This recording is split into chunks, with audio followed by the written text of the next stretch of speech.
जिंदगी में अगर सबसे मुश्किल कोई काम है तो वो काम है अपने ही स्वभाव को सुधार पाना।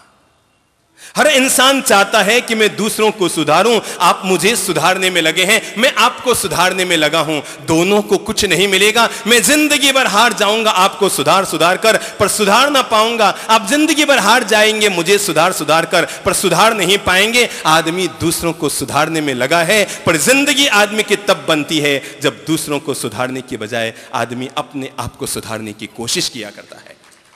और हमारे जो संदेश हैं ये जिंदगी को सुधारने के संदेश हैं, जिंदगी को मोड़ने के संदेश हैं। जीवन में सबसे मुश्किल कोई काम है। मुझे कोई कहे कि मासिक क्षमण करना है तो सरलता से हो सकता है, कोई कहे कि अट्ठाई करनी है तो हो सकती है, कोई कहे कि बालों का लुंचन करना है, हर साल करते ही हैं, कोई बड़ी बात नहीं है, आराम से हो सकता है। मेरे भाई, कपड़ों को बदल कर संत बनने में 1 घंटा लगता है, पर स्वभाव को सुधार कर संत बनने में 30 साल भी आदमी के लिए कम पड़ जाया करते हैं। और आदमी की दीक्षा, आदमी का संत जीवन, आदमी का सन्यासी जीवन उस दिन नहीं होता जिस दिन व्यक्ति कपड़ों को बदलकर संत बनता है। आदमी का संत जीवन उस दिन सार्थक होता है जिस दिन आदमी अपने मनोदशा को, अपने स्वभाव को, अपनी मानसिकता को, अपनी अंतर्दृष्टि को बदल लेता है। बड़ी टेढ़ी की रहे आदमी के स्वभाव को बदलना। कुत्ते की पूंछ और आदमी की मूंछ, पता नहीं लगता कब टेढ़ी हो जाए।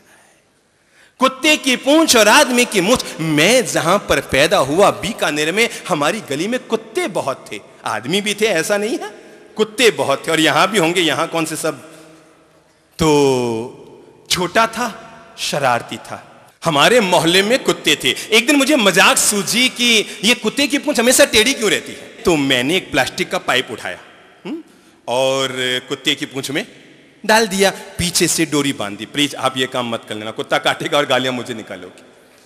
पर वो तो हमारे मोहल्ले का कुत्ता था, हमारे कहने में जो था, तो मैंने उसकी पूंछ में वो पाइप डाला, डोरी बांध दी, कुत्ते की पूंछ में पाइप डालकर डोरी बांधी और कुत्ते की पूंछ सीधी हो गई। 1 दिन, 2 दिन, 3 दिन रही कुत्ते की पूंछ सीधी। मुझे लगा कि अब तो बिल्कुल सीधी हो गई है। सो मैंने कुत्ते की पूंछ को, प्लास्टिक की वो डोरी खोलकर पाइप को बाहर निकाला। तो आश्चर्य, मुझे तो अब तक बताया गया कि कुत्ते की पूंछ सीधी नहीं हो सकती, पर जानकर आपको आश्चर्य होगा कि वो कुत्ते की पूंछ बिल्कुल सीधी हो गई, बिल्कुल सीधी हो गई, बिल्कुल सीधी हो गई। मैं बड़ा मुस्कुराया, मैंने कहा चलो आज मैंने कुत्ते की पूंछ सीधी कर ली। पर जानकर आपको आश्चर्य होगा, गली के दूसरे नुक्कड़ पर एक दूसरा कुत्ता भौंका, और जैसे ही वो कुत्ता भौंका कि भौंकते के साथ ही ये कुत्ता भी भौंका और भौंकते उसकी पूंछ टेढ़ी हो गई। हम सामायिक में रहते हैं तब तो बहुत सीधे रहते हैं क्योंकि प्लास्टिक के पाइप में रहते हैं, हाँ? जब हम सामायिक में रहते हैं, पौषध में रहते हैं, सत्संग में रहते हैं, थानक में रहते हैं, उपाश्रय में रहते हैं, बड़े सीधे रहते हैं। लेकिन जैसे ही घर में, परिवार में, दुकान में कहीं भी थोड़ा सा भी अगर विपरीत वातावरण बना कि हम आउट ऑफ कंट्रोल हो जाते हैं, 2 मिनट में गुस्सा कर बैठते हैं, हो हल्ला कर बैठते हैं। मेरे भाई, लोभ करने से आदमी को लाभ मिलता है, काम से आदमी को सुख मिलता होगा, पर जरा मुझे बताओ कि गुस्सा करने से आदमी को क्या मिलता है। वो सोचता है मैं दूसरों को दुखी कर रहा हूं, वो सोचता है मैं दूसरों को जला रहा हूं। दुनिया में आज तक ऐसा कभी नहीं हुआ कि कोई आदमी गुस्सा करके दूसरों को जला पाए। दूसरा जले या न जले, पर आदमी पहले खुद जलता है। गुस्सा और कुछ नहीं, दिया सलाई की तरह है। जो दिया सलाई जलती तो दूसरों को जलाने के लिए है, पर दूसरा जले या न जले, पर दिया सलाई को खुद को तो जलना ही पड़ता है। गुस्सा तो उस दिया सलाई की तरह है कि दूसरा कोई जले या न जले, पर दिया सलाई को खुद को तो जलना ही पड़ता है। इसलिए मैंने कहा कि जिंदगी में अगर आदमी अपने घर को स्वर्ग सरीखा बनाना चाहता है, अपनी जिंदगी में स्वर्ग का आनंद लूटना चाहता है, अपने जीवन को स्वर्ग का स्वरूप देना चाहता है, तो मेरे भाई पहला काम करो, अपनी जिंदगी की सबसे बड़ी कमजोरी को, जिस कमजोरी के चलते आपने व्यवसाय में घाटा खाया, कैरियर को बर्बाद किया, पढ़ाई में चौपट हुए, बिजनेस चौपट हुआ, रिश्तों में दरार पड़ी, अपनी जिंदगी में से इस गुस्से को निकाल फेंकिए। स्वर्ग सरीखे घर को नरक बना देता है आदमी का गुस्सा। दिमाग से समझदारी को बाहर निकालकर भीतर में ना समझी की चटकनी लगा देता है आदमी का गुस्सा, सर्वस्व जला देता है आदमी का गुस्सा। सावधान रहिएगा, आपका पल भर का क्रोध आपके भविष्य को चौपट कर सकता है। केवल पल भर का क्रोध, आपके 2 पल का क्रोध जो आपने आवेश में आकर कर दिया, अपने आप पर आप नियंत्रण न कर पाए, अपने आप को आप रोक न पाए और ऐसी बातें आपने कह दी जो आपकी जबान से नहीं निकलनी चाहिए थी। आपके 2 मिनट के गुस्से ने आपका सब कुछ खत्म कर दिया, चौपट कर दिया। गुस्सा आदमी के मुंह को तो खोल देता है पर आंख को बंद कर देता है। पल भर का गुस्सा जिसकी शुरुआत हमेशा पागलपन से होती है। गुस्से की शुरुआत किससे होती है? पागलपन से, और इसका समापन हमेशा होता है प्रायश्चित्त पर। गुस्से की शुरुआत हमेशा होती है पागलपन से, इसका समापन हमेशा होता है प्रायश्चित्त पर। गुस्सा जिसकी शुरुआत होती है चिंगारी से, पर इसका परिणाम आता है हमेशा दावानल पर। गुस्सा जो चिंगारी की तरह उठता है पर सब कुछ धधका कर आदमी की जिंदगी में ज्वालामुखी का काम कर देता है। अरे गुस्सा आदमी की इमेज को बिगाड़ता है, गुस्सा आदमी की तबीयत को बिगाड़ता है, गुस्सा आदमी के धन का नाश करता है, गुस्सा आदमी के परिवार में प्रेम को खत्म करता है, गुस्सा समाज में रहने वाली इज्जत का नाश करता है, गुस्सा हमारे कैरियर को चौपट करता है, गुस्सा हमारे स्वास्थ्य को बिगाड़ता है, हमारी नौकरी से हमें छुट्टी दिला देता है, गुस्सा हमारे ग्राहकों को हमसे तोड़ता है, गुस्सा हमारे बेटे के दिल में ही हमारे प्रति विद्रोह की भावना पैदा करता है। जरा बताओ तो सही कि जिंदगी में जिसने जब जब जो गुस्सा किया, उस गुस्से का उसको कब अच्छा परिणाम मिला? कभी तुम्हारी पत्नी तुमसे रूठ गई गुस्से के कारण, कभी तुम्हारा बेटा अलग हो गया गुस्से के कारण, कभी तुम्हारी बहू अलग हो गई गुस्से के कारण, कभी दुकान का ग्राहक टूट गया गुस्से के कारण, कभी सेठ ने नौकरी छोड़ दी गुस्से के कारण। कहीं ना कहीं गुस्से ने आपके जीवन में कोई ना कोई बर्बादी जरूर की है। मुझे याद है एक व्यक्ति अपने बेटे की बारात लेकर गया।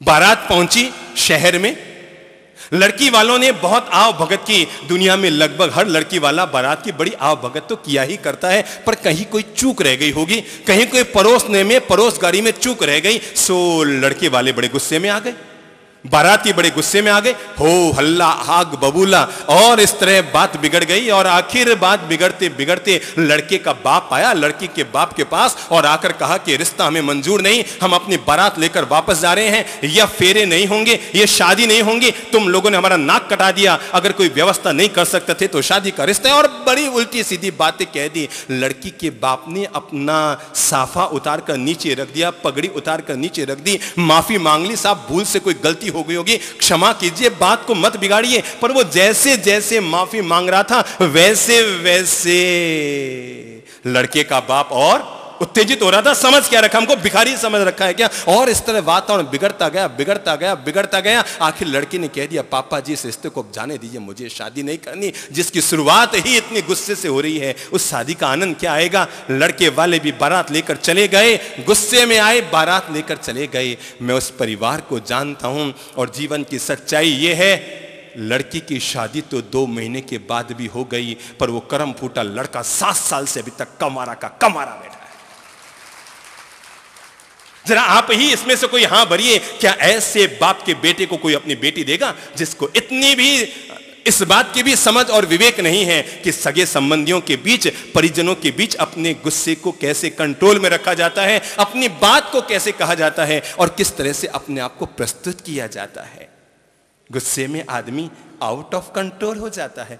पता है, आपने गुस्से में अपने बच्चे पे हाथ उठाया है, लगभग हम में से सबने उठाया है। अरे हम लोग भी कैसे हैं, किसी मंदिर में जाकर तो बाल कन्हैया कृष्ण कन्हैया लाल की मूर्ति को माखन चटाते हैं, बाल गोपाल की मूर्ति को हम मंदिर में जाकर तो माखन चटाते हैं, और जीते जागते बाल गोपाल अगर हमारे घर में पैदा हो जाए तो चांटे टिकाते हैं। हम लोग भी कैसे हैं। और जरा याद कीजिए, आपका गुस्सा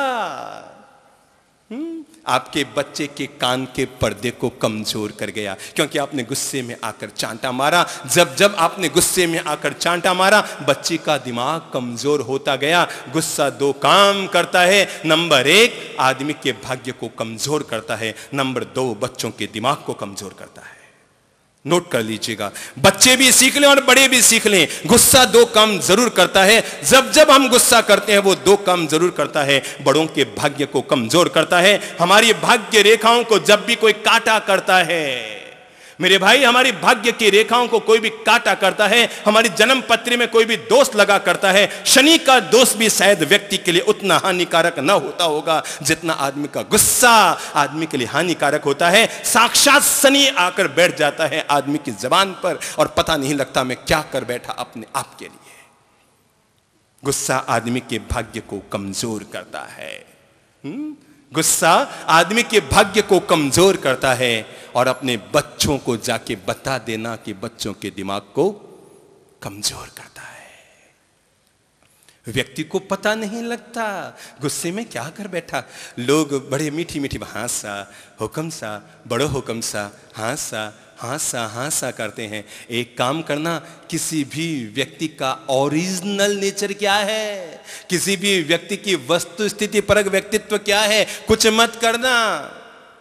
जब कभी आपके पापा जी को बहुत भयंकर गुस्सा आ रहा हो ना, तो घर में टेप रिकॉर्डर होगा ना, उसमें कैसेट डाल देना और रिकॉर्डिंग ऑन कर देना, रख देना। पापा जी चीख रहे हैं, चिल्ला रहे हैं, गाड़ी निकाल रहे हैं, ये कर रहे हैं, वो कर रहे हैं, हाथापाई कर रहे हैं और पता नहीं क्या क्या कर रहे हैं। और जब वो शांत हो जाए तो अगले दिन वापस उसी कैसेट को चलाना। पापा जी कहेंगे ये किसकी आवाज है, ये गालियां कौन निकाल रहा है, ये क्या कर रहा है, तो कहना ये किसी और की नहीं, आपकी अपनी आवाज है। आदमी को पता नहीं लगता गुस्से में क्या कर बैठा। हम एक मोहल्ले से गुजर रहे थे, मैं और चंद्रप्रभ जी महाराज एक मोहल्ले से गुजर रहे थे और तभी हमने देखा घर में से आवाज आई, गुस्से में कोई आदमी तमतमाता हुआ चिल्ला रहा था, सुअर की औलाद।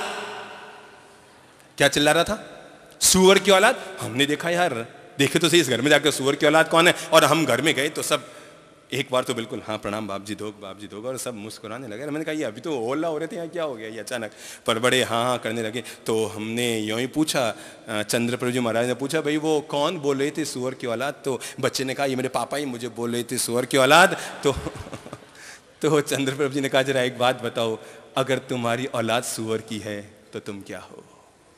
एक पति पत्नी फिल्म देखने गए, 6 महीने का बच्चा गोद में था।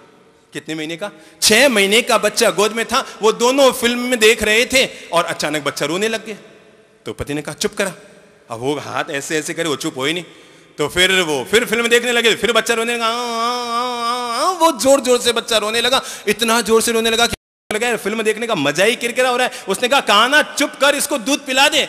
अरे उसने कहा पिलाई रहे, पीता ही नहीं है कि पिला दे। फिर वो तो रोने लगा। पति ने कहा अरे मैं कह रहा हूं उसको दूध पिला दे। वो कहते पीता ही नहीं है, मैं क्या करूं, खूब कोशिश करूं तो रो ही जा रहा है। उसने कहा एक चांटा मार, ये क्या इसका बाप पिए। आदमी आउट ऑफ क्या हो जाता है, कंट्रोल। उसे खुद को यह पता नहीं लगता कि वो क्या तो बोल रहा है, क्या कह रहा है, क्या कर रहा है, किसके सामने किस तरह से अपने आप को प्रस्तुत कर रहा है, किस रूप में अपने आप को प्रस्तुत कर रहा है। आदमी खुद आउट ऑफ कंट्रोल हो जाता है। उसे खुद को यह खबर न लगती है कि उसके द्वारा किस तरह का गलत निर्णय कर लिया गया है। इसलिए मेरे भाई, अगर जिंदगी में बच सको तो जीवन का सबसे बड़ा दुश्मन है। आप तो किसी और को मान बैठे हैं अपनी जिंदगी का दुश्मन, पर मैं आपको बता दूं आपके जीवन का सबसे बड़ा कोई दुश्मन है तो वो है आपके अपने भीतर बैठा हुआ आपका गुस्सा। टेम्परेचर तेज हो जाता है, अंगों में असंतुलन हो जाता है, आदमी चीखने चिल्लाने लग जाता है, गैस की प्रॉब्लम हो जाती है, आदमी के हार्ट अटैक के दौरे पड़ने शुरू हो जाते हैं, सिर दर्द हो जाता है, माइग्रेन की बीमारी हो जाती है। पता नहीं कितनी तरह की बीमारियों को पैदा करता है आदमी का गुस्सा। सीधा साधा बात है, कोई बिल्कुल पतला पतला हो सिगरेट की तरह, तुम ये क्या बात है भैया गुस्सा बहुत करते हो क्या। और अगर कोई बिल्कुल मस्त हो तो हम कहते हैं अरे यार तेरे तो चेहरा देख के लगता है तुम बड़ा मस्त मौलाना है। तो आदमी का गुस्सा ही उसके चेहरे को कमजोर करता है और आदमी की शांति उसके जीवन की दिव्यता को प्रकट करती है। इसलिए आज जब हम जीवन के लिए अपने ही जीवन के स्वभाव को परखने समझने की कोशिश कर रहे हैं कि आदमी का जो गुस्सा है ना, मेरे भाई पहली बात तो याद रखना, गुस्से में जब भी कोई निर्णय लिया जाएगा वो हमेशा गलत होगा, गलत होगा, गलत होगा। गुस्से में लिया गया निर्णय कभी सही नहीं होता। आदमी की मूल प्रकृति गुस्सा नहीं, आदमी की मूल प्रकृति शांति है। आपने भगवान श्री महावीर का वो फोटो देखा होगा कि कान में किले ठोके जा रहे हैं, देखा है ना। लगभग सबने देखा होगा। और मैं आपसे कहना चाहता हूं, भगवान इतने महान थे कि उनके कान में कीले ठोके गए तब भी वो सहन कर गए। पर हमारी हालत देखो, पत्नी भी 2 कड़वे शब्द कह दे तो हम आग बबूले हो जाते हैं। 2 कड़वे शब्द, वो कानों में कीले ठुकवा गए और हम उनकी पूजा करने वाले 2 कड़वे शब्दों को भी सहन नहीं कर पाते हैं। कहते हैं शिशुपाल का जन्म हुआ, और शिशुपाल का जन्म हुआ तो आकाशवाणी हुई थी कि शिशुपाल का वध कृष्ण के हाथों होगा। और तब शिशुपाल की मां भगवान श्री कृष्ण के पास आई और आकर अनुरोध करने लगी कि हे कृष्ण, मैं तुम्हारे पास आई हूं तुमसे एक वचन मांगने के लिए। कृष्ण ने कहा, मां वचन मांगना है? तुमने वचन तो अभी तक बताया ही नहीं है, मैं कैसे हां भरूं, कैसे ना कहूं?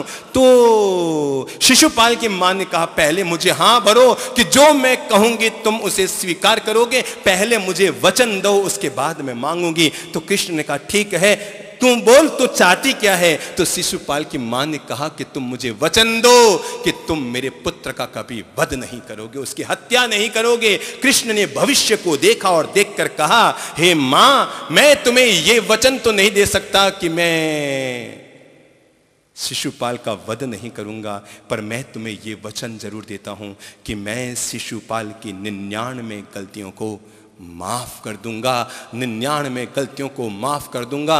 मां ने भी सोचा, मेरा बेटा 1 गलती करेगा, 2 गलती करेगा, अरे 99 से ज्यादा थोड़े ही करेगा। शिशुपाल की मां चली गई, वो तो एक दिन दुनिया से भी चली गई। शिशुपाल बड़ा हो गया। कृष्ण ने 1 2 3 5 10 20 25 30 40 50 60 70 80 90 95 97 98 99 गलतियों को माफ किया। इतिहास बताता है कि अंततः 100वीं गलती पर शिशुपाल का वध हुआ। मैं आपको यह बता देना चाहता हूं कि अगर कृष्ण किसी की 99 गलतियों को माफ कर सकते हैं तो हम उनकी पूजा करने वाले लोग इतना बड़प्पन तो दिखा ही सकते हैं कि किसी की 9 गलतियों को तो हम भी माफ कर सकते हैं। कृष्ण अगर किसी की 99 गलतियों को माफ कर सकते हैं, अरे मेरे भाई याद करो गज सुकुमाल मुनि को कि रात भर ध्यान में खड़े रहे और उनके सिर पर मिट्टी की पाल बांधकर जलते हुए अंगारे तक डाल दिए गए, तब भी वो व्यक्ति शांत शांत शांत बना रहा। मेरे भाई याद रखना, जिंदगी में जिस किसी को स्वर्ग पाना है उसके लिए एक ही रास्ता है शांति का, और जिस किसी को नरक पाना है उसके लिए एक ही रास्ता है क्रोध का। क्रोध और कुछ नहीं हमारे जीवन का नरक है। यह बात गलत है कि गुस्सा करने से आदमी को नरक मिलता है, ऐसी बात नहीं है। क्रोध करने से आदमी को नरक नहीं मिलता। सच्चाई तो यह है कि जिस समय आदमी क्रोध में होता है तब वो नरक में ही होता है। जब आदमी गुस्से में होता है तब वो नरक में ही होता है। जब आदमी शांत होता है, मुस्कान से भरा होता है, प्रेम से भरा होता है, आनंद से भरा होता है, तब आदमी हमेशा स्वर्ग में ही होता है। स्वर्ग कहीं और नहीं, मनुष्य के अपने मन की शांति में है। नरक कहीं और नहीं, मनुष्य के अपने मन की अशांति में है। और जो व्यक्ति यहां स्वर्ग में है, मरने के बाद भी उसी के लिए स्वर्ग है। जो व्यक्ति यहां नरक में है, मरने के बाद उसके लिए नरक है। भगवान कहते हैं यहां भी नरक में जी रहा था, इसको नरक में डालो। जो यहां गुस्से में है, जो यहां कसाय में है, वो नरक में है। मन की शांति, भीतर की मुस्कान, भीतर का आनंद, भीतर का प्रेम, यही तो आदमी के जीवन का स्वर्ग है। इसलिए गुस्से को निकाल फेंकिए। अगर जीना है तो जिंदगी में खुशी और मुस्कान को जीने की कोशिश कीजिए। थोड़े दिन पहले की बात, मैं नींद में सोया था और भगवान जी सपने में आए। भगवान जी सपने में आए और आकर कहने लगे, भाई ललित प्रभु जी एक जरूरी काम है। मैं चौंका, मैंने कहा आज तो भगवान जी प्रकट हुए, प्रणाम। अरे प्रणाम प्रणाम पीछे करना, पहले एक जरूरी काम है। मैंने कहा बोलो प्रभु जी क्या सेवा है? कहने लगे भैया थोड़ा नरक में चलना है। मैं चौंका, मैंने कहा यार मैं सोच भी नहीं सकता था कि मुझे नरक में जाना पड़ेगा, और वो भी भगवान जी खुद आए और कह रहे हैं भैया थोड़ा नरक में चलना। मैंने कहा सेवा बताओ प्रभु जी। कहने लगे नरक में मुझे एक अच्छा प्रवचनकार चाहिए। क्या कहा? भगवान जी ने कहा अब उनको नरक सुधारने की जरूरत पड़ेगी। उन्हें पता लगे ये धरती वाले लोग सुधरने वाले हैं नहीं। तो भगवान ने कहा नरक के लोगों को सुधारा जाए। तो कहने लगे मुझे एक अच्छा प्रवचनकार चाहिए। देश में जितने संत हैं मैं सबके पास जाके आ गया, सबको बोल के आ गया। बड़े बड़े जो पंडाल बांधकर करोड़ों के खर्चे करके सत्संग करते हैं, मैंने सबको कह दिया भाई चलो। सब कहते हैं भगवान जी हम नरक नहीं चलने वाले, हम नरक नहीं चलने वाले। समझा के हार गया यार। एक एक महाराज को जो अच्छे प्रवचन देते हैं सब बेटे भाव खा रहे हैं, कोई चलने को तैयार नहीं। तू चल दे। मैंने कहा हाँ हाँ भगवान जी चल दूंगा, कोई मना नहीं है। भगवान जी को आश्चर्य हुआ, उन्हें इतना भरोसा नहीं था कि मैं इतने आराम से भगवान जी को हाँ भर दूंगा नरक के लिए। मैंने कहा बिल्कुल तैयार हो जाऊंगा, और मैं खड़ा हुआ, भगवान जी के साथ रवाना होने लगा। जैसे ही मैं दरवाजे पे आया, मैंने कहा भगवान जी सावधान, मैं चलने को तैयार हूं पर आपके वहां खतरा हो जाएगा। तो वो कहने लगे क्यों? मैंने कहा भगवान जी आप मुझे नरक में ले जा रहे हैं, कोई दिक्कत नहीं, पर याद रखिएगा अगर मुझ जैसा हंसता खिलता हुआ मुस्कुराता हुआ इंसान अगर नरक में चल गया तो वो भी 7 दिन में स्वर्ग बन जाएगा। अगर हम जैसे लोग नरक में चले गए तो उसको भी 7 दिन में स्वर्ग बना देंगे। भगवान ने हाथ जोड़ा, कहा तू यही ठीक है। और इसलिए भगवान जी ने तब भी कह दिया मैं किसी भी जन्म में तुम्हें नरक में नहीं डालूंगा, मुझे पता है तू कभी नरक में गया तो तू उसे भी स्वर्ग बना देगा। शांत स्थान, मुस्कुराता हुआ इंसान, प्रेम से भरा हुआ इंसान जहां रहेगा वहीं स्वर्ग है। वो कुटिया में है तब भी स्वर्ग है, और गुस्से से भरा हुआ इंसान अगर कोठी में है तब भी नरक में है। आओ अपने अपने गुस्से को जीतते हैं। देख लो किस किस को गुस्सा आता है, हाथ खड़ा करो तो सबको आता है, लगभग सबको आता है। कोई दूध का धुला नहीं है और कोई भी बचा नहीं है, सबको आता है। किसी को थोड़ा, किसी को ज्यादा है, आता सबको है। चलिए पहली बात तो अपन ये समझते हैं गुस्से को जीते कैसे। दूसरा पहलू होगा, पहले ये समझते हैं कि हमको गुस्सा आता क्यों है। हमको गुस्सा क्यों आता है? चलिए कहां से शुरुआत करूं? सबसे कोने में बैठे भाई साहब खड़े होइए तो, हाँ खड़े हो जाइए। हाँ आप ही को पूछ रहा हूं, आपको गुस्सा आता है कभी? क्यों आता है? प्रकृति है किसकी? क्यों आता है? कोई क्या करता है तब आपको गुस्सा आता है? गलत बात पे गुस्सा आता है, और आप गलत बात बोले तब तो माफ होता है। बैठ जाइए। आपके पास वाले, हाँ खड़े होइए भाई साहब। गुस्सा क्यों आता है आपको? कभी गुस्सा आया तो क्यों आया है? अच्छा अपने पास वालों को खड़ा कीजिए। हाँ हाँ दादाजी आपको कभी गुस्सा आया? कभी आया गुस्सा? क्यों आया? स्वभाव है। तो आगे आइए, अभी गुस्सा कीजिए। जब स्वभाव है तो शुरू कीजिए ना। आइए हम देखते हैं, एक माइक दो भैया इनको, थोड़ा गुस्से का आनंद लेते हैं। अच्छा अपने आगे वाले को खड़ा कीजिए। हाँ खड़े होइए, खड़े होइए। हाँ खड़े हो जाइए, आप ही को कह रहा हूं, चिंता मत करता हूं। आपको कभी गुस्सा आया? क्यों आता है गुस्सा? पता नहीं आया कि नहीं आया है? आपकी धर्मपत्नी यही है क्या? उनको पूछूंगी गुस्सा क्यों आता है। कुल मिलाकर सबसे अगर पूछा जाए कि आदमी को गुस्सा क्यों आता है तो 2.5 शब्दों में जवाब होगा। कुल मिलाकर आदमी को गुस्सा तब आता है जब आदमी अपने आप पर अपना नियंत्रण नहीं रख पाता। और ध्यान रखिए आदमी को गुस्सा कब आता है? जब उसके अहंकार को चोट लगती है। कब आता है? जब उसकी ईगो को चोट लगती है। सही है कि गलत है इस बात से सास को कोई चिंता नहीं, सही है कि गलत है इस बात से पिता को कोई चिंता नहीं, पर पापा ने कहा और बच्चे ने ऐसा नहीं किया, सास ने कहा और बहू ने ऐसा नहीं किया तो गुस्सा आ गया। अब वो सही था कि गलत था इस बात का निर्णय वो नहीं करेंगे। मैंने कहा तूने ऐसा नहीं किया, तूने मेरा अपमान किया, तूने मेरी अवमानना की, और इस तरह छोटी छोटी बातों में लेकर आदमी आग बबूला हो गया, आउट ऑफ कंट्रोल हो गया। जब जब व्यक्ति की अपेक्षाएं उपेक्षित होती है तब तब आदमी को गुस्सा आता है। जब जब उसके अहंकार को चोट लगती है तब तब आदमी को गुस्सा आता है। जब जब उसके मन के प्रतिकूल होता है तब तब गुस्सा आता है। जब जब कोई उसका कहना नहीं मानता तब तब इंसान को गुस्सा आता है। कुल मिलाकर छोटी मोटी बातों में आदमी को गुस्सा आता ही रहता है। गुस्सा सबको आता है, पर इसको हम जीते कैसे हैं? चलिए हम पौन घंटे आधे घंटे में हम समझते हैं अपने अपने गुस्से पर हम नियंत्रण कैसे लेकर आए। हर आदमी को गुस्सा आता है, थोड़ा बहुत मुझे भी आता होगा। ये जो साध्वी जी महाराज विराजे हैं, कभी कदा साल 2 साल 5 साल में इनको भी आ जाता होगा, आप लोगों को भी आ जाता होगा। गुस्सा सबको आता है, पर कुल मिलाकर बात ये समझनी है हम अपने अपने गुस्से को जीते तो जीते कैसे। क्रोध पर विजय प्राप्त करने के लिए पहली जो अनिवार्यता है वो है आदमी अपने चेहरे को, अपने स्वभाव को, अपनी सोच को मुस्कान भरा बना ले। अगर आदमी ये सोच बना लेगा कि हर समय मुस्कुराता ही रहूंगा तो दुनिया में कभी भी मुस्कुराते हुए गुस्सा नहीं किया जा सकता। किया जा सकता है क्या? कोई आदमी मुस्कुराता हुआ गुस्सा कर सकता है प्रभु जी? मुस्कुराते हुए गुस्सा नहीं किया जा सकता। तो पहली आदत जीवन की बना लो और वो है हमेशा मुस्कुराने की आदत। सदा मुस्कुराने की आदत जिसकी जिंदगी में जुड़ी रहती है, उस आदमी को कभी गुस्सा नहीं आता। मुझे कोई पूछे कि जिंदे और मुर्दे में क्या फर्क होता है, पता है? जिंदे और मुर्दे में क्या फर्क होता है? कई जगह में जाता हूं, लोग यूं बैठ जाते हैं, मुझे लगता है यार इसकी नाड़ी टटोल को देखो, ये जिंदे हैं कि मुर्दे हैं? ऐसे मुंह लटका के बैठ जाएंगे। जिंदे और मुर्दे में फर्क क्या होता है? पहला फर्क होता है जिंदा आदमी मुस्कुरा सकता है और जो मुस्कुरा नहीं सकता उसी को मुर्दा कहा जाता है। जिंदा आदमी मुस्कुरा सकता है, इसलिए अपने जीवन में स्वर्ग को जोड़ कर रखिए और वो ये है। कभी आप लोग स्टूडियो गए हैं फोटो खिंचवाने के लिए? कौन कौन गया है? काफी लोग गए हैं। और जब वहां जाकर बैठते हैं कुर्सी पर तो कैसे बैठते हैं बताओ? मुंह फुलाकर सुजाकर। और तब फोटोग्राफर को कहना पड़ता है, क्या कहता है? क्यों क्यों कहता है बताओ? हैं? वो पीछे जो भाई साहब खड़े हैं वहां पर पंडाल के बारे, वो बताएंगे कि फोटोग्राफर क्यों कहता है स्माइल प्लीज?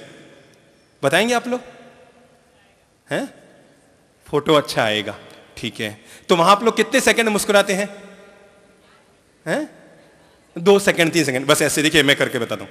वो कहता है स्माइल प्लीज, हम कहते हैं क्लिक, वापस। फिर वो कहता है स्माइल प्लीज, तब हम फिर क्लिक, वापस। हम 5 सेकंड मुस्कुराते हैं तो हमारा फोटो सुंदर आता है। मेरी बात को अगर याद रख सके, हम तो चले जाएंगे 120 दिन के बाद यहां से, पर जाने के बाद भी हमें भले ही भूल जाना, पर हमारी बातों को जीवन भर याद रखना। और याद रखने लायक बात इतनी सी है कि हम अगर 5 सेकंड मुस्कुराते हैं तो हमारा फोटो सुंदर आता है। अगर हम हर पल मुस्कुराना शुरू कर दें तो जिंदगी कितनी सुंदर हो जाएगी ना? 5 सेकंड मुस्कुराते हैं तो फोटो सुंदर आता है। हर पल मुस्कुराना जिंदगी में शुरू कर दो तो हमारी जिंदगी कितनी सुंदर, कितनी सुंदर, कितनी सुंदर हो जाएगी। और फिर किसी फोटोग्राफर को कहना नहीं पड़ेगा स्माइल प्लीज, क्योंकि हम हर समय स्माइल में ही होंगे। हिम्मत न हारिए, अरे प्रभु ना बिसारिए, हंसते मुस्कुराते हुए जिंदगी गुजारिए, हंसते मुस्कुराते हुए जिंदगी गुजारिए। हिम्मत ना हारिए, प्रभु ना बिसारिए, हिम्मत ना हारिए, प्रभु ना बिसारिए। तो हंसते मुस्कुराते हुए जिंदगी गुजारिए, हंसते मुस्कुराते हुए जिंदगी गुजारिए। हंसते मुस्कुराते हुए जीना जिसको आ गया, हंसते मुस्कुराते हुए जीना जिसको आ गया। टूटे हुए दिलों को सीना जिसको आ गया, टूटे हुए दिलों को सीना जिसको आ गया। ऐसे देवताओं के चरण पखारिए, ऐसे देवताओं के चरण पखारिए। हंसते मुस्कुराते हुए जिंदगी गुजारिए, हंसते मुस्कुराते हुए जिंदगी गुजारिए। तो हिम्मत ना हारिए, प्रभु ना बिसारिए, हंसते मुस्कुराते हुए जिंदगी गुजारिए। एक बार मुस्कुरा लीजिए तो, थोड़ा मुस्कुराइए। भारत में पता है लोग बड़े कब्जी के रोगी होते हैं और लोगों को मुस्कुराना नहीं आता। जब तो कोई बड़ा जोर का प्रेशर न दो तो लोगों को मुस्कान नहीं आती। ऐसा हुआ, एक आदमी की पत्नी मर रही थी, हैं? एक आदमी की पत्नी मर रही थी तो मरती मरती पत्नी ने अपने पति से पूछा, महिलाओं के काम की बात है, मरती मरती अब पत्नी ने अपने पति से पूछा कि जरा बताओ मैं मर गई तो तुम क्या करोगे? पत्नी ने मरते हुए अपने पति से पूछा कि मैं मर गई तो तुम क्या करोगे? पति ने कहा कैसी बात करती है, मैं तुम्हें मरने नहीं दूंगा। अरे काम पड़ेगा तो चाहे जितनी तीर्थ की यात्रा तेरे लिए कर लूंगा, पर मैं तुम्हें मरने नहीं दूंगा। पत्नी ने कहा सोचो फिर भी मर गई तो? अरे ऐसे कैसे मर जाएगी, मैं जरूरत पड़ी तो ईश्वर से भी तुम्हारे लिए झगड़ा करके आ जाऊंगा, पर तुमको मरने नहीं दूंगा। पत्नी ने फिर कहा अगर समझो खुदा ना खास्ता मैं मर गई तो तुम क्या करोगे? उसने कहा यमराज से भी लड़के आ जाऊंगा। पति ने क्या कहा, तुम्हारे लिए तो यमराज से भी लड़के आ जाऊंगा। अरे पत्नी ने कहा छोड़ो सारी बातें, समझ लो कि मैं भी मर गई तो तुम क्या करोगे। उसने कहा मैं पागल हो जाऊंगा। क्या कहा, पागल हो जाऊंगा। पत्नी ने शांति की सांस ली, तब ठीक है, मतलब तुम पागल हो जाओगे, दूसरी शादी तो नहीं करोगे। पत्नी ने शांति की सांस ली और कहा तब ठीक है, मतलब तुम पागल हो जाओगे, दूसरी शादी तो नहीं करोगे। पति ने कहा भाई पागल आदमी का क्या भरोसा, वो तो कुछ भी कर सकता है। हाथ ऊपर उठा लो, अपने आनंद ले लो।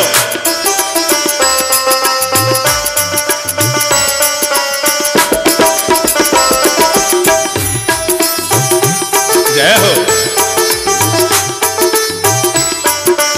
जय हो।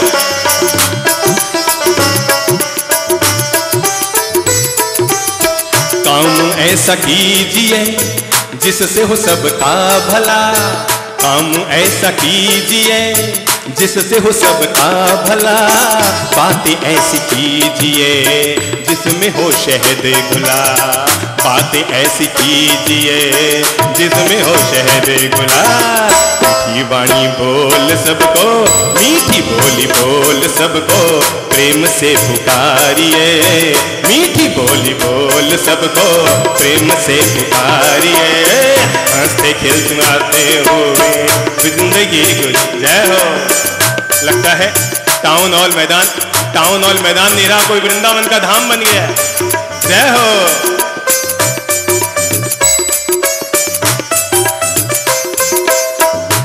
चलिए एक बात कर लेते हैं, 2 मिनट कुछ बात कर लेते हैं। आप में कौन कौन लोग हैं जो शादीशुदा है, हाथ खड़ा करो तो। सॉरी, मेरा हाथ तो नीचे रहेगा। आप में कौन कौन है जो शादीशुदा है, हाथ खड़ा करो। सब, बस इतने से शादीशुदा है। कल की बात है, एक महानुभाव कह रहे थे साहब मैं कभी जिंदगी में किसी के प्रवचन में नहीं गया, मैं तो केवल आपके यहाँ आया हूं। मैंने कहा चिंता मत करो, जो कहीं नहीं जाते हैं वही हमारे यहाँ आया करते हैं। तो जरा बताइए आप में कौन है जिसकी पत्नी को थोड़ा गुस्सा आता है, ऐसा कोई है? अरे वाह, इतने सारे। खड़े हो जाइए, तो घबराइए मत, खड़े, हाँ खड़े हो जाइए, खड़े हो जाइए। पीली गंजी वाले भाई अपने साथ वाले को ही खड़ा कर लो। आगे आ जाओ, आगे आ जाओ, वो शर्म खा गए। आप आगे आ जाओ, आगे आ जाओ। हाँ, शर्म की क्या बात है, आगे आ जाओ। अब मैं बताऊं हकीकत, इस पूरे पंडाल में जो 10,000 लोग बैठे हैं ना, इसमें एक ही आदमी जिसकी पत्नी को गुस्सा नहीं आता, जो हिम्मत करके आ गया। बाकी सबकी पत्नियां गुस्से वाली, वो हिम्मत भी ना जुटा पाए। इसकी पत्नी जरूर देवी है ना, और दुर्गाएं आपके घर में भरी पड़ी है। आगे आ जाइए। तो आपकी पत्नी को थोड़ा बहुत, आपकी पत्नी आई है क्या?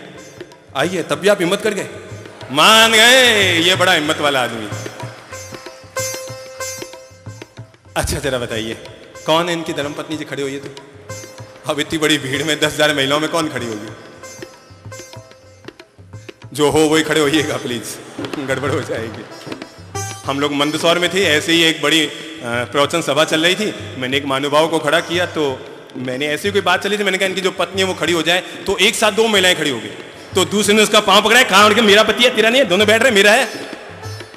तो अगर आपकी पत्नी को गुस्सा आता है, चलिए,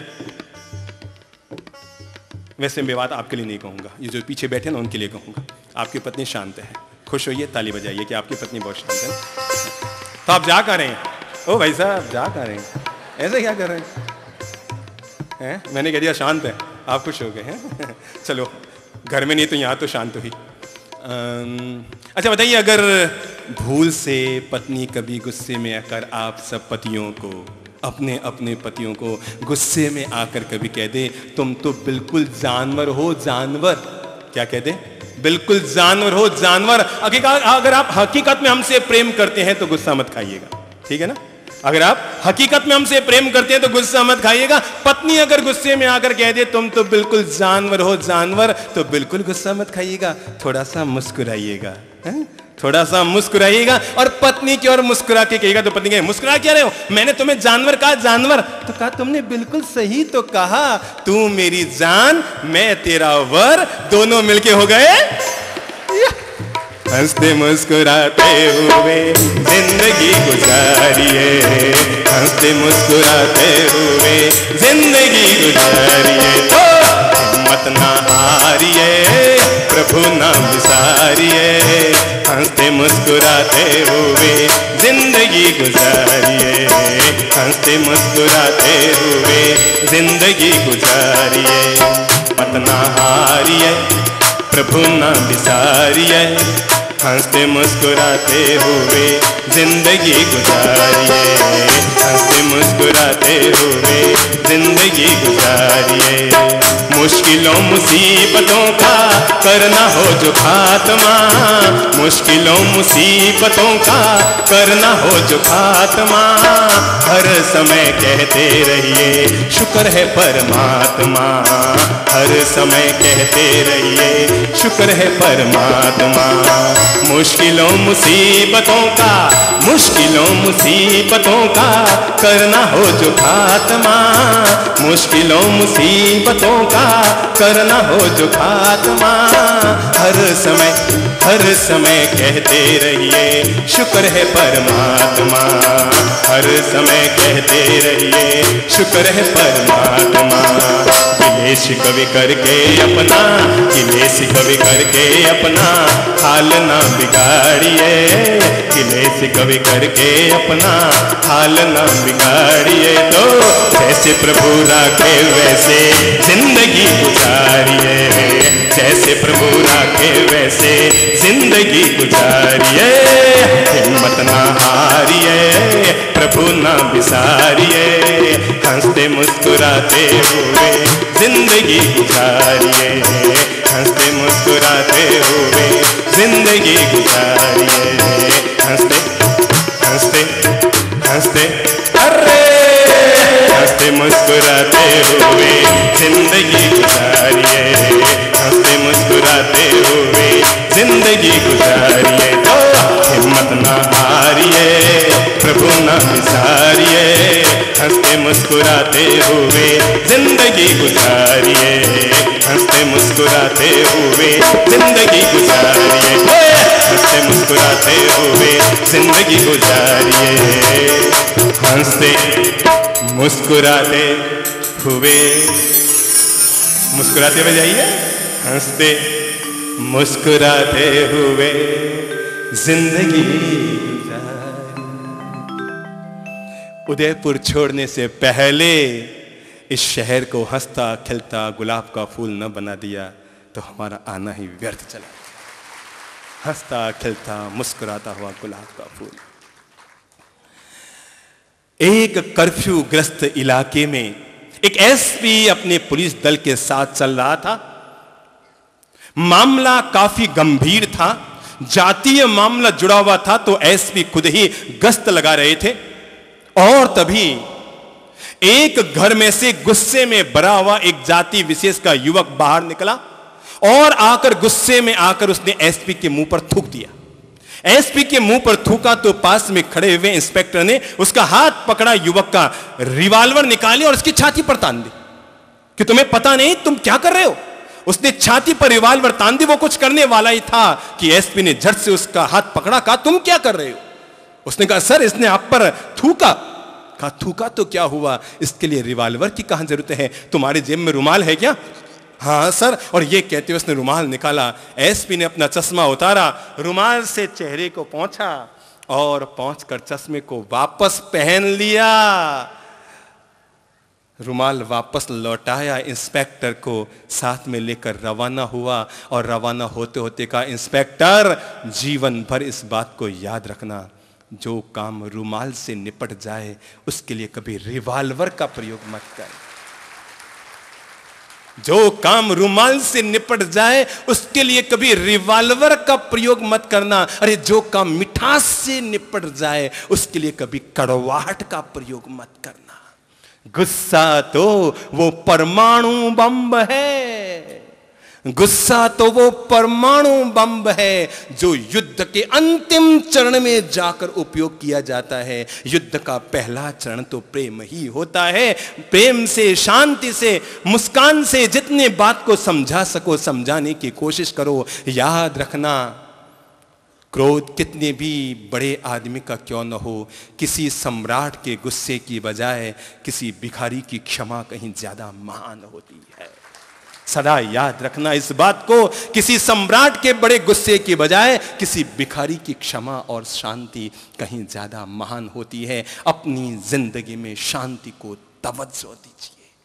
हर हालत में अपनी जिंदगी में शांति को जीने की कोशिश कीजिए। हर हालत में शांति को जीने की कोशिश कीजिए, क्योंकि शांति से बढ़कर दुनिया में और कोई स्वर्ग नहीं है। ये हमारी बहनें बैठी हैं, श्रद्धालु बहनें, कईयों ने अपने मुंह पर मुखवस्त्रिका बांध रखी है। अच्छी बात है, पर मैं आपको पूछूं, ये मुंहपत्ती हम क्यों बांधते हैं?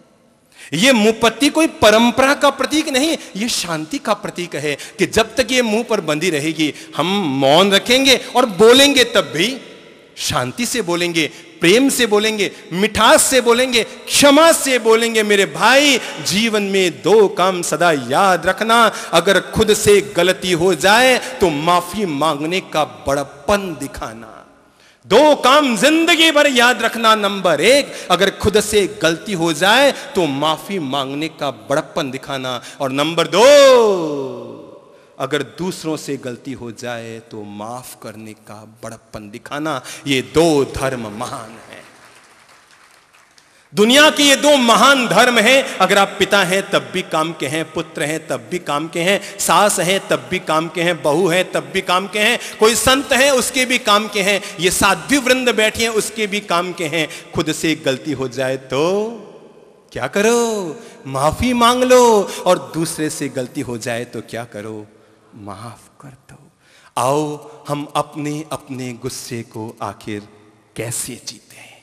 नंबर 1, जो लोग अपने अपने गुस्से को ठीक करना चाहते हैं, अपने अपने स्वभाव को सुधारना चाहते हैं, मेरे भाई, अगर आदमी प्रयास करे, मानता हूं नीम कभी घी से सींचे तो मीठा नहीं हो सकता, पर यह प्यार भरी सत्संग की बातें आदमी सुनता रहे तो उसका स्वभाव जरूर मीठा हो सकता है, जरूर मीठा हो सकता है। तो मैं जो अब बातें कह रहा हूं, आप अपने आप को टटोलते रहें कि आपकी क्या स्थिति है और उन बातों को आप अपने जीवन में कैसे जी सकते हैं।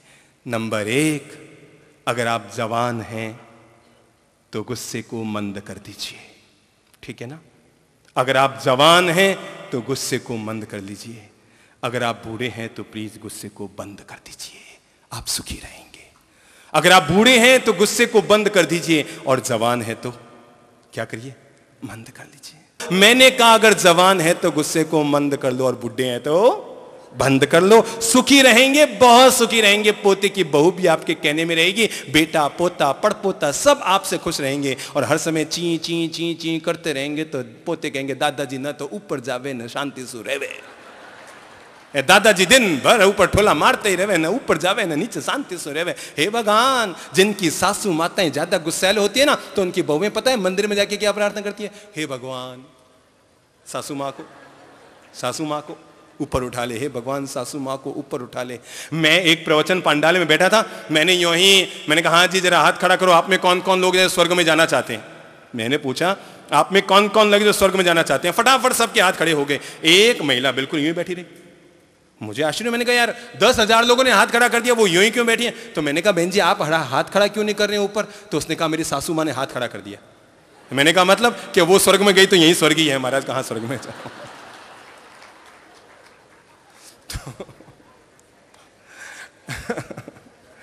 तो दादाजी, अब आप सब लोग लगभग आप दादा बन गए ना?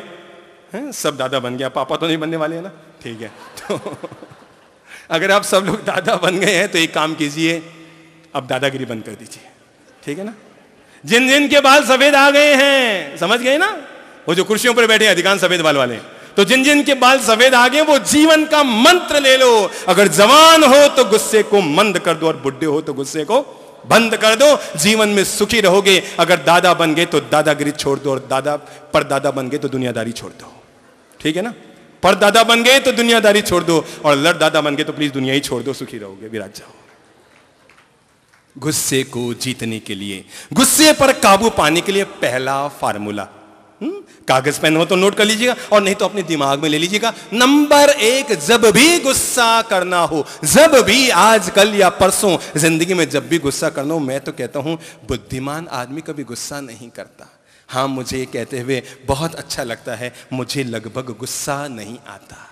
और कोई गुस्सा करे तो मैं बहुत शांत रहता हूं। ठीक है, इसकी अभी इसमें दिमाग में कोई पागलपन है, ये आदमी गुस्सा कर रहा है, मैं बहुत शांत रहता हूं। शांति मेरे जीवन की साधना है, मेरे जीवन की सहेली है। मैं दिन में भी उसके साथ रहता हूं, रात को भी उसके साथ रहता हूं। हर समय जीवन में शांति की साधना को जिया करता हूं, हर हालत में जिंदगी में शांति को जीने की कोशिश करता हूं। लगभग गुस्सा नहीं किया करता, आग बबूला नहीं हुआ करता, हो हल्ला नहीं किया करता, क्योंकि मुझे मालूम है गुस्सा वही आदमी करता है जिसका दिमाग, मेरा नजर आ रहा है हाथ, बस, तो वे ही लोग गुस्सा करते हैं। इसके अलावा कोई आदमी गुस्सा नहीं किया करता। अगर आप अपने गुस्से को जीतना चाहते हैं तो पहला काम करो, अपनी जेब में हमेशा चौघड़ियां रखा करो। चौघड़ियां समझते हैं? है जी, चौघड़ियां समझते हैं क्या आप लोग? किसे कहते हैं चौघड़ियां? जिसमें वो लाभ, शुभ, हानि, ये सब लिखे रहते हैं। किसकी जेब में है क्या चौघड़ियां? है किसी? हाँ, ये लाइए तो लाइए, लाइए, दौड़ के आइए। वैसे आप अच्छे हैं, मैंने कहा होगा, इसके अलावा किसी ने नहीं कहा होगा। लाइए लाइए, तो ये भाई साहब लेके आए चौघड़िया, कईयों के पास है। तो एक काम किया करो, लाइए तो चौघड़िया, और आप देखेंगे इस चौघड़िया में क्या होता है। लाभ, रोग, हानि, शोक, क्यों यही सब होते हैं ना, अमृत, उद्वेग, ये सब होते हैं, काल, ये सब होते हैं। तो एक काम किया करे, हर आदमी अपने जेब में ये चौघड़िया जरूर रखा करे, हैं? हर आदमी अपने जेब में ये चौघड़िया जरूर रखा करे। और जब भी गुस्सा आए ना, उसको ठहरो ठहरो भाई, पहले मैं चौघड़िया देखता हूं, और पहले चौघड़िया निकाला, भाई नहीं भाई, मैं अभी चौघड़ी नहीं कहीं, मैं अभी गुस्सा नहीं करूंगा, अभी तो काल का योग है। बस कह दो भैया 1.5 घंटे बाद गुस्सा करूंगा, अभी काल का योग है, अभी मैं जवाब नहीं दूंगा। चौघड़ी को अंदर डाला, इंतजार कीजिए, जब लाभ और अमृत का योग आए तो गुस्सा कीजिए। छोटी मोटी चीज थोड़ी है गुस्सा, कि जब आए तो निकाल दिया, है? जब आए तब निकाल दिया। इंतजार कीजिए, अच्छा सा मुहूर्त निकाल कर मेरे भाइयों बहनों, अगर आप अमृत सिद्धि योग में भी गुस्सा करते हैं तो वो काल सर्प योग बन जाता है, और अगर आप काल सर्प योग में भी शांति रख लेते हैं तो वो अमृत सिद्धि योग बन जाया करता है। सीधी साधी बात है। अगर आप काल सर्प योग में भी शांति से जी लेंगे तो वही आपके लिए अमृत सिद्धि योग बन जाएगा। इसलिए हर हालत में जब भी गुस्सा करना हो तो पहला काम क्या करो, जब भी गुस्सा करना हो तो पहला काम क्या करो, चौघड़िया, ठहरो भाई 1 मिनट, चौघड़िया निकाल लेता हूं। और दूसरा काम कीजिए, जब भी गुस्सा आए तो अपनी जिंदगी में एक छोटा सा नियम ले लीजिए। आप में से कई अब तक संत आए जिन्होंने कहा होगा अष्टमी को उपवास करो, पूनम को उपवास करो, चतुर्दशी को उपवास करो। मैं आपको एक नया उपवास देता हूं और सबसे कहूंगा सप्ताह में 1 दिन वो उपवास जरूर करो, है? सबसे कहूंगा कि सप्ताह में 1 उपवास वो जरूर करो, और वो उपवास है क्रोध का उपवास। ठीक है, वो उपवास क्या है?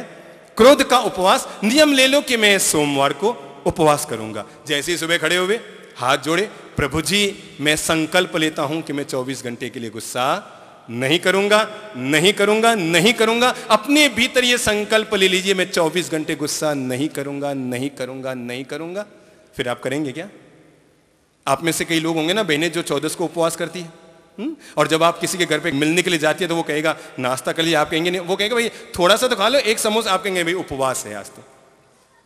उपवास में समोसे खाएंगे क्या? कचौली खाएंगे, बादाम का हलवा खाएंगे, चक्की खाएंगे? कुछ नहीं खाएंगे ना, उपवास है। बस गुस्से का उपवास है। सामने वाला कितना भी आग बबूला होकर आए, आप तो क्या कहेंगे भाई? क्या है? गुस्से का उपवास है, मैं कोई जवाब नहीं दे सकता। गुस्से का उपवास है, मैं कोई जवाब नहीं दे सकता। वो कहे नहीं नहीं बोलना ही पड़ेगा, तो कह दो भैया आज तो मेरे गुस्से का उपवास है, कोई जवाब नहीं दूंगा, कल सुबह आ जाना, पारना तेरे पे कर लूंगा। ठीक है, आज तो मेरे गुस्से का उपवास है, आज नहीं बोलूंगा, आज गुस्सा नहीं करूंगा, पारना तुझ पे कर सकता हूं, ये बात ठीक है, कल सुबह सुबह आ जाना। अपने जीवन में आदत डालो, शांति को अगर अपने जीवन में जीना चाहते हो तो अपने जीवन से जोड़ कर रखो। वो है हमेशा सप्ताह में 1 दिन, 15 दिन में 1 दिन एकांतर। और कम से कम इस चातुर्मास के लिए तो संकल्प ले ही सकते हो, चाहे जैसा वातावरण बिगड़े या बने, पर मैं अपनी तरफ से गुस्सा नहीं करूंगा, नहीं करूंगा, नहीं करूंगा, नहीं करूंगा। नंबर 3, छोटों पर भी अपने गुस्से को मत निकालिए और बड़ों पर भी अपने मन में खीज मत रखिए। कई बार ऐसा होता है हम बोल तो नहीं पाते हैं पर मन ही मन खीज खा जाते हैं, और कई बार ऐसा होता है गुस्सा बड़ा आग बबूला और हम बस निकल निकल। और हम फिर बड़ा है कोई सामने तो। एक आदमी अपने घर पहुंचा, रात को 9 बजे खाना खाने बैठा, माँ थाली लेकर आई, खाना खाने बैठाया और बेटे ने कौर तोड़ा, कढ़ी में डाला तो देखा कढ़ी बिल्कुल पतली पतली थी। सो उसने कहा मम्मी तू भी कैसी है, खाना बनाते हुए 35 साल हो गए, कैसी पतली पतली पानी जैसी तुमने कढ़ी बनाई है, कोई काम की नहीं है। और ये कहते हुए मुंह में डालने लगा कि माँ ने कान में आके कहा बेटा चुप रहे, धीरे बोल, मैंने नहीं बनाई, तेरी पत्नी ने बनाई है, तेरी पत्नी ने, मैंने नहीं बनाई, तेरी पत्नी ने बनाई है, तेरी पत्नी ने। और जैसे उसे पता लगा मेरी पत्नी ने बनाई है, वो घबराया कि यार बड़ी दिक्कत हो जाएगी। और तब उसने मुंह में कढ़ी का घूंट लेते हुए कहा मम्मी कढ़ी पतली तो है पर स्वादिष्ट बहुत है।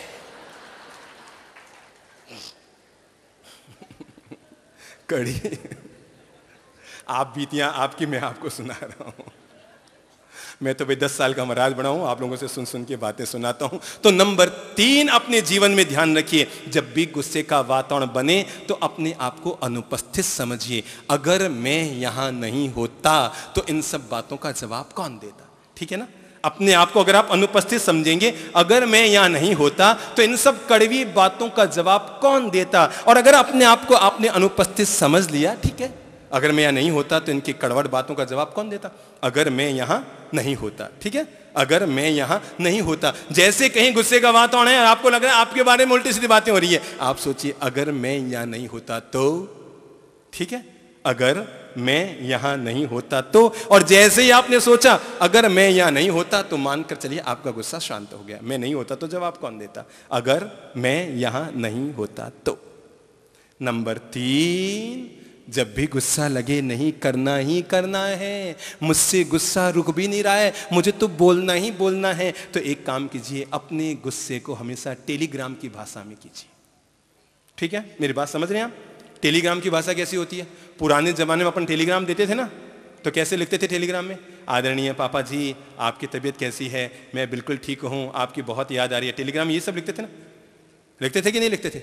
नहीं लिखते थे। केवल सीमित 3 शब्दों में बात कहते थे कि पता था पैसे का पैसा लगना है, जितने शब्द जोड़ेंगे पैसा लगना है। अपना गुस्सा जब भी करना हो केवल एक काम कीजिए, और वो एक काम है हमेशा टेलीग्राम की भाषा में कीजिए। दिमाग को हमेशा ठंडा रखिए, सुखी रहोगे। दिमाग को हमेशा ठंडा रखिए, जेब को हमेशा गर्म रखिए। ठीक है, जेब को हमेशा गर्म रखिए, दिमाग को हमेशा ठंडा रखिए, आंखों में थोड़ी शर्म रखिए, जुबान को नरम रखिए और दिल में थोड़ी रहम रखिए। बहुत सुखी रहेंगे। दिल में थोड़ी रहम रखिए। लोगों के कई तरह की फैक्ट्रियां हैं, किसी के मार्बल की फैक्ट्री है, किसी की फैक्ट्री है। मैं आपको बताता हूं 3 फैक्ट्रियां अपने जीवन में खोल लो, अब जहां है वहीं स्वर्ग है। पहली फैक्ट्री खोलो दिमाग में, दूसरी फैक्ट्री खोलो मुंह में, तीसरी फैक्ट्री खोलो हृदय में। 3 फैक्ट्रियां खोल लो। पहली फैक्ट्री कहां खोलोगे? दिमाग में। दूसरी फैक्ट्री जबान में। तीसरी फैक्ट्री दिल में। दिमाग में खोल लीजिए आइस फैक्ट्री, कूल कूल। कान में खोल लीजिए सुगर फैक्ट्री, और दिल में खोल लीजिए लव फैक्ट्री, जहां पर प्रेम, प्यार, मोहब्बत और मिठास जीवन में भरा हुआ रहता है, वहां आनंद ही आनंद रहता है। मैंने चौथी बात कही, जब भी आपको गुस्सा करना हो टेलीग्राम की भाषा में किया करो। और मैं 5वां संकेत देना चाहूंगा। मैं संत सतियों से कहूंगा और आप सबसे पूछूंगा, जब संत लोग आपके घर में आते हैं और आप लोग कहते हैं महाराज जी ये चीज लो, और उनको जरूरत नहीं होती है, तो वो क्या जवाब देते हैं वापस? क्या कहते हैं महाराज जी अपन लोग? हैं? खपता नहीं है। क्यों जी? यही कहते हैं ना, खपती नहीं है। बस कोई भी सामने वाला गाली दे तो कह दो मुझे खपता नहीं है। अच्छी सी बात है भाई, मुझे खपती नहीं है, मुझे खपत करनी नहीं है, इसलिए मुझे खपता नहीं है। महाराज लोग कहते हैं ना भाई ये खप नहीं है, ये जरूरत नहीं है, मतलब खप नहीं है। तो सामने वाला जैसे ही कोई टेढ़ी मेढ़ी बात, भैया मुझे तुम्हारी बातों की कोई खप नहीं है, और जैसे ही आप बोलेंगे मुझे तुम्हारी बातों की कोई खप नहीं है, आनंद आ जाएगा। पांचवा ध्यान रखिए, जब भी गुस्से का वातावरण बने बहुत शांति से, बहुत मिठास से और मुस्कुराते हुए उसका जवाब दीजिए। सामने वाला चाहे जैसा गुस्से में आया है, पर आप अपनी तरफ से हमेशा मधुर मधुर मधुर मधुर मिठास से बोलिए। वो गुस्से में बोला है तू ऐसे क्यों करिए, है तू ऐसे, वो आग बबूला रहा है। हाँ साहब कोई बात नहीं, मैं ध्यान रखूंगा, कोई दिक्कत नहीं, मैं पूरा पूरा विवेक, कोई साहब आप निश्चिंत रहिए, शांत होइए, मैं ऐसा ही कर दूंगा। सामने वाला, यहां मेरे पास में एक पात्र में डीजल है, एक पात्र में दूध है, सामने वाले ने एक जलता हुआ अंगारा फेंका, जरा बताइए दूध में गिरा तो क्या होगा? बुझ जाएगा। और अगर डीजल में गिरा तो बस आप फैसला कीजिए, आप जिंदगी में दूध हैं कि डीजल हैं। आप खुद अपने लिए फैसला कीजिए, आप पानी बनना चाहते हैं कि पेट्रोल बनना चाहते हैं। अगर आप पानी हैं तो सामने वाला जलती हुई लकड़ी लेकर आएगा। कोई आकर कहे मैं जलती हुई लकड़ी ले जा रहा हूं और इस फतेह सागर झील में आग लगा दूंगा, क्या वो सफल होगा? क्या सफल होगा? क्या होगा? वो जलती हुई लकड़ी ले जाएगा, ले जाकर फेंकेगा फतेह सागर में, क्या होगा? आग लगेगी या लकड़ी बुझेगी?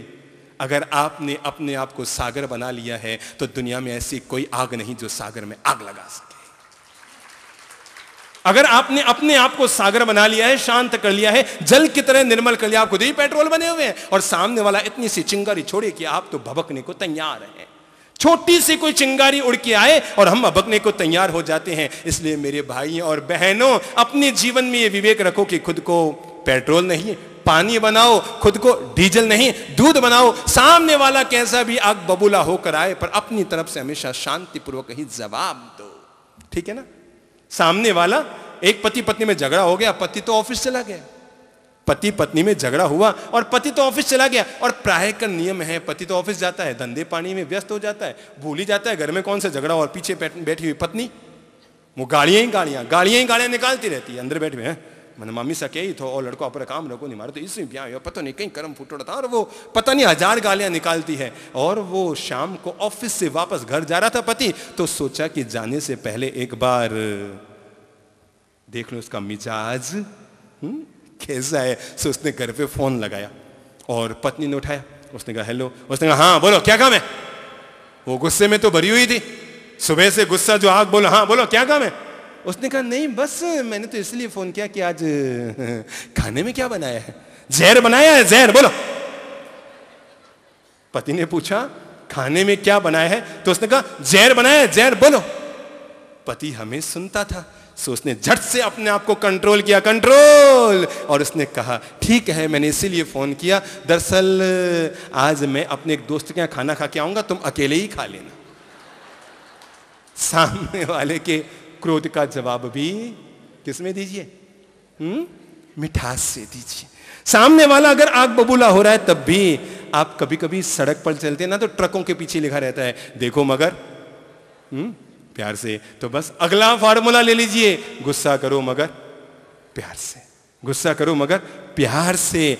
इससे ही गुस्सा करो कि जिससे आप आउट ऑफ कंट्रोल ना हो जाओ और आपकी जबान से ऐसी कोई बात न निकल जाए कि जो आपके मन को भी बुरी लगे अगले वक्त पर, और इस वक्त सामने वाले के मन को भी चुभ जाए। अपनी तरफ से ऐसी कोई बात मत निकालो, मिठास से जियो, जिंदगी को मिठास से जियो। जब भी ऐसी कोई बात आ जाए मुस्कान से पे जाओ, हाँ ठीक है कोई बात नहीं, ठीक है कोई बात नहीं। मुस्कान से आप जैसे ही पेश आएंगे आप पाएंगे सारी शांति आप पर बरस कर आ गई है, सारी शांति आप पर बरस कर आ गई है।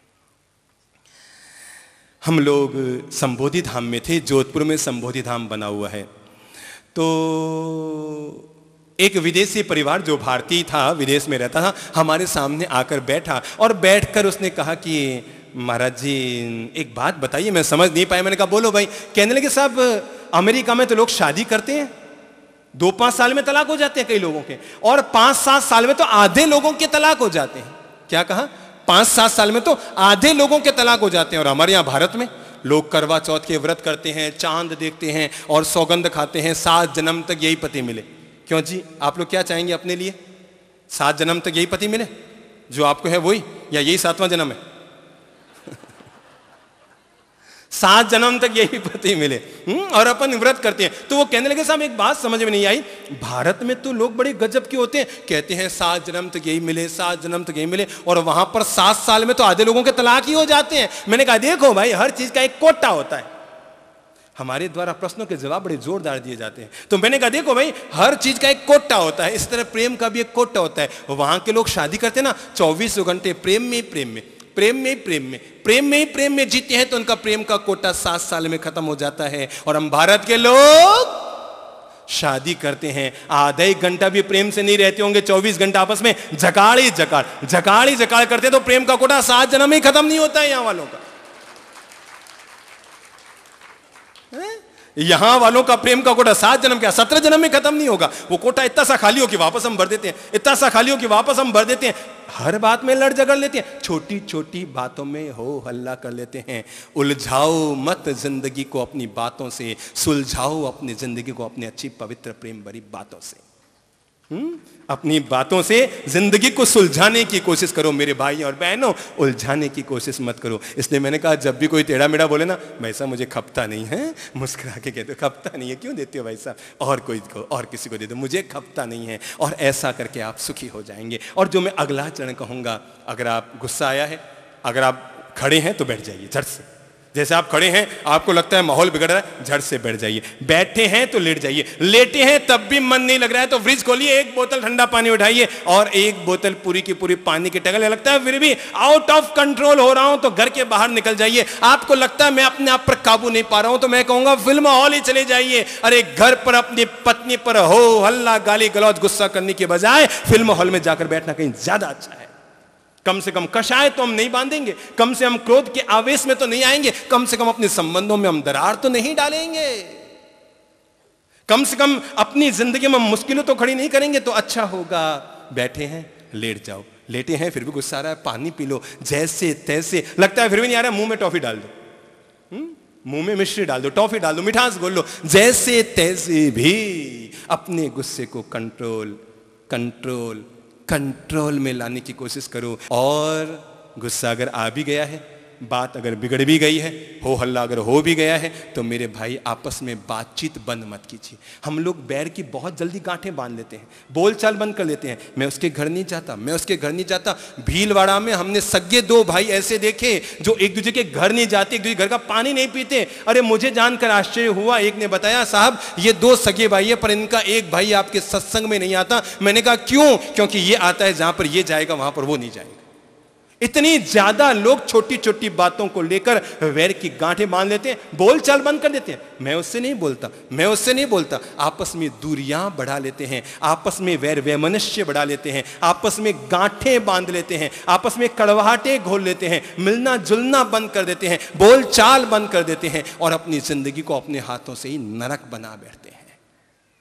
अपनी जिंदगी को अपने हाथों से हम लोग नरक बना बैठते हैं। इसलिए सावधान रहें, बोलचाल किसी हालत में बंद ना करें। एक पति पत्नी, उनकी बड़ी विचित्र आदत थी, जब भी गुस्सा आता तो आपस में बोलचाल बंद कर देते। जब भी गुस्सा आता बोलचाल बंद कर दे, वो उससे ना बोले, वो उससे ना बोले, वो उससे ना बोले, वो उससे ना बोले, बोलचाल ही बंद कर देते थे आपस में।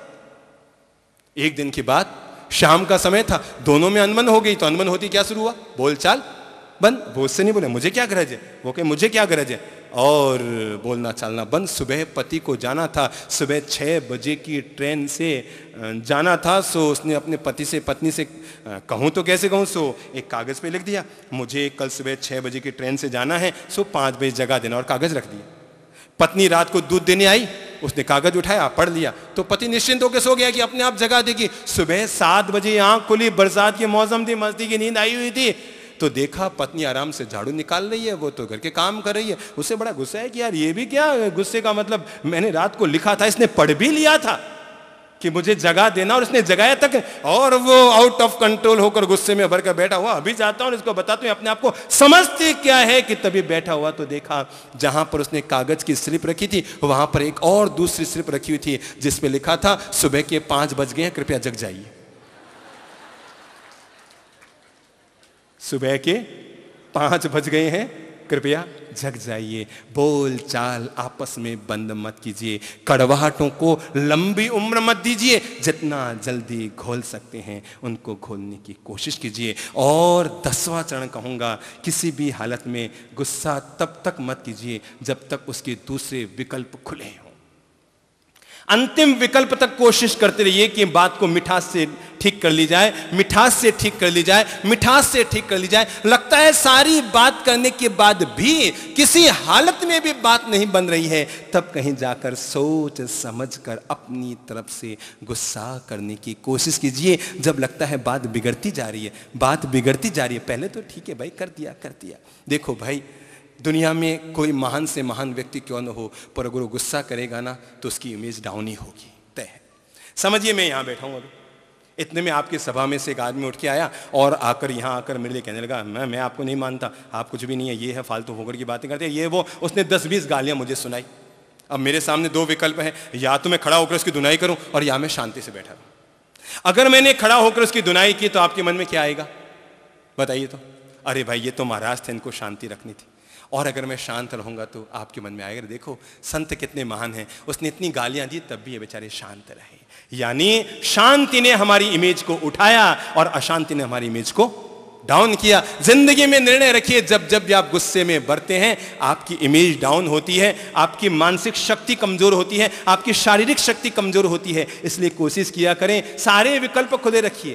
पहले हाँ साहब स्वागत है, ऐसा कहीं ऐसा सामने वाला आपको लगता है वो घर पे लड़ने के लिए आया है, भिड़ने के लिए आया, आपको गालियां निकालने आया, आप गुस्सा खा के मत रहिए, सीधे दरवाजे पे पहुंचिए, पधारिए साहब, आपका बहुत प्रेम से स्वागत है, ठीक है ना।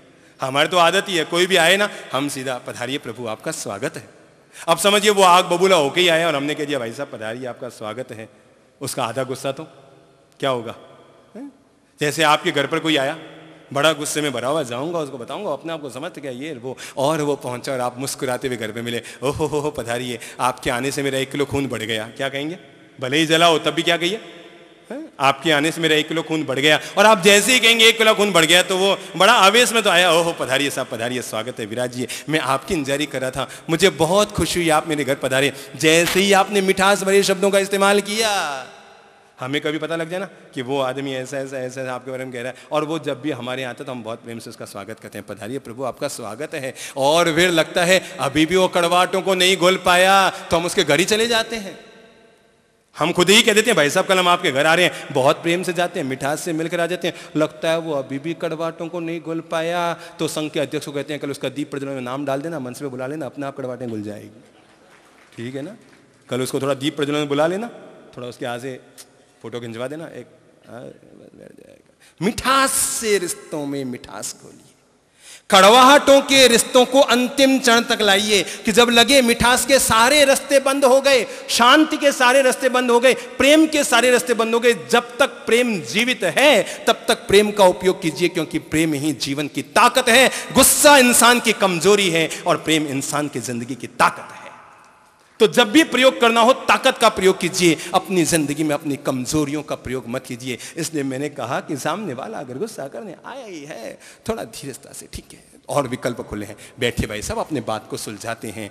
और जब आप सुलझाने बैठेंगे, देखिए मेरे भाई, अगर हम 10 लोग बैठे हैं ये सोचकर कि हमें बात को सुलझाना है तो बात अपने आप सुलझेगी। पर हम लोग पहले से ही सोचकर बैठे हैं कि हमने बात को उलझाना है तो बात अपने आप ही उलझ जाएगी। हम अपनी तरफ से पॉजिटिव बने, सकारात्मक बने, अपनी बात को जैसे तैसे भी कभी सामने वाले का पानी मत उतारिए, हैं?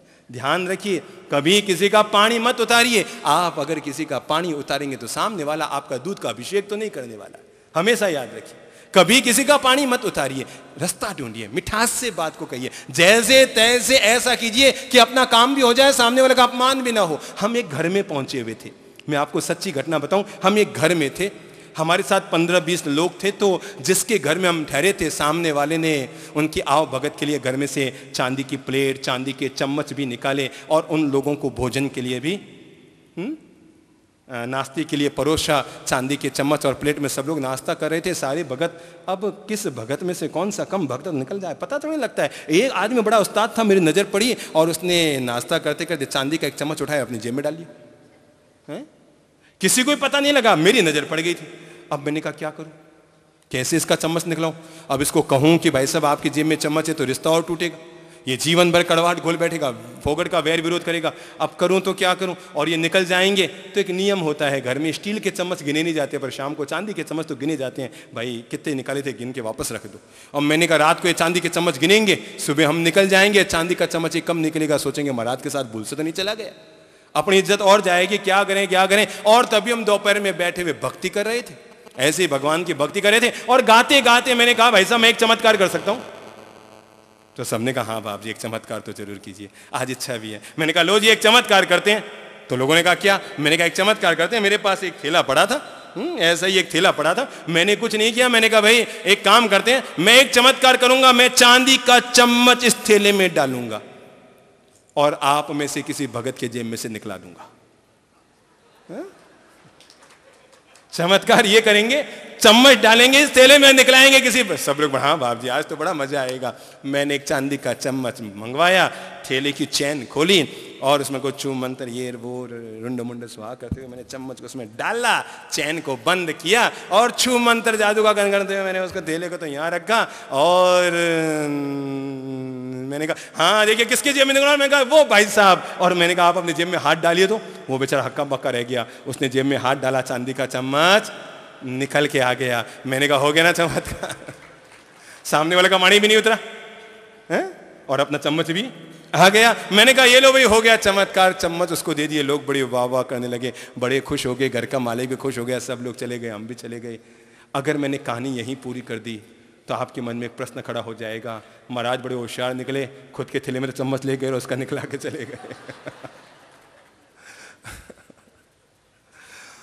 मेरे भाई जिंदगी में हर हालत में जिसको तवज्जो दी जानी चाहिए, जिस तवज्जो महावीर ने दी, बुद्ध ने दिया, राम ने दी, कृष्ण ने दी, दुनिया के हर महापुरुष ने दी, वो है जिंदगी में हर हालत में तवज्जो दिया जाना चाहिए, वो है हमारे अपने मन की शांति। जितना शांति से जी सको जीने की कोशिश करो। और अंतिम चरण में अपनी ओर से कहना चाहूंगा, अगर कर सको तो अपनी ओर से क्षमा करना सीखो।